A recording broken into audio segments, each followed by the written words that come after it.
Hello, ladies and gentlemen. Welcome to Chapter 8, Section 4, stretching the graphs vertically and horizontally.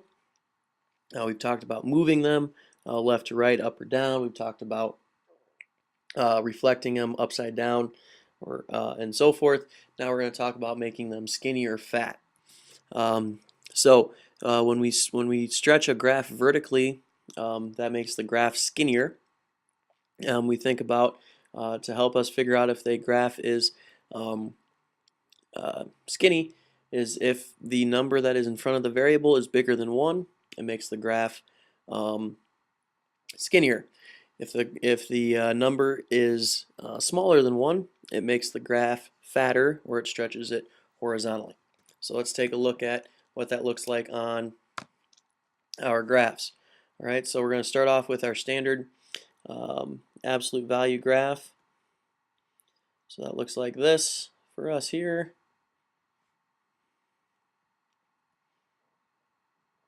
So we've got our absolute value graph here, the standard V that we've got. So now this next one has the absolute value, or 2 times the absolute value.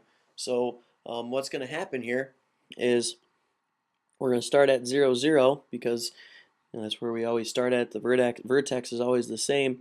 But now this next aspect here is going to go, instead of at being at 1, it's going to be at 2 times 1, which is essentially 2. And instead of being at 2, it's at 2 times 2, which is 4. And then instead of being at 3, it is at 6. So it's at twice the original value. And the same thing applies on the other side. So now we can see that that graph is skinnier because it becomes, the graph gets skinny because it tinges tighter towards the y-axis. If we look at the next graph here, we start at 0, 0, and it's 0.5. So instead of it being at 1, it's going to be at 1/2. Instead of being at 2, it's going to be at 1. It's going to be at half of the original value. Instead of going to be at 3, it's going to be at 1.5. Instead of being at 4, it's going to be at 2. So the same applies over on the other side. Okay, so now we can see here the green, the graph looks fatter because it's stretched out closer towards the x-axis. Okay, now when we go through this, you're going to combine translations and reflections and so forth here. Our rules still apply. So we have x minus 4 is on the inside. That means we're going to move it to the right 4. We're going to go down 1. That's where our vertex is. Okay, and then basically what that means is normally we'd go up 1 over 1, but now we're going to go up 3 and over 1. So up 3 and over 1. Up 3 and over 1. We're going to go up 3 times the original value. Okay, so our graph has moved and then is made skinny like that. Okay, so that is graphing with the absolute value in vertical and horizontal stretches.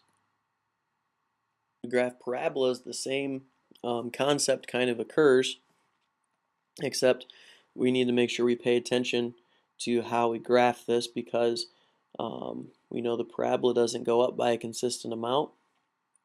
So that means our vertical and horizontal stretches don't go by the same amount either. So the first one we're looking at is 2x squared. We're going to start at 0, 0, but instead of being at 1, 1, it's going to be at 1, 2. Very similar to what it was before. Now, this next one, the original value is supposed to be at 4, but now it's, instead of being at 4, it's going to be up at 8. So it's going to be up here at 8. It's going to be twice the y value of the point. So now our graph gets skinny pretty quickly, like so. All right. Now, the next one means it's going to get fatter because it's 0.5. So we start at 0, 0. And instead of being at 1, 1, it's at 1/2, and 1, like so. And then the next one, instead of being at 4, it's going to be a half of 4, which is 2. So it's going to be at 2 there. Now 3 squared is 9, so it's going to be a half of 9, which is 4.5. And then 4 squared is 16, and half of that is 8, so that's going to be up here like so.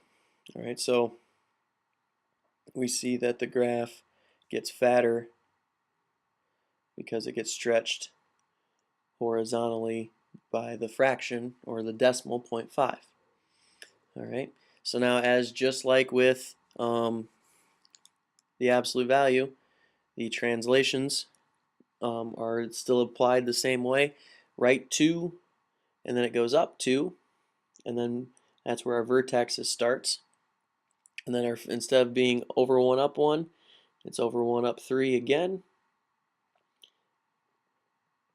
And then it would be over 2, and then in this next case it would be up 12 because of the fact that it is so high up.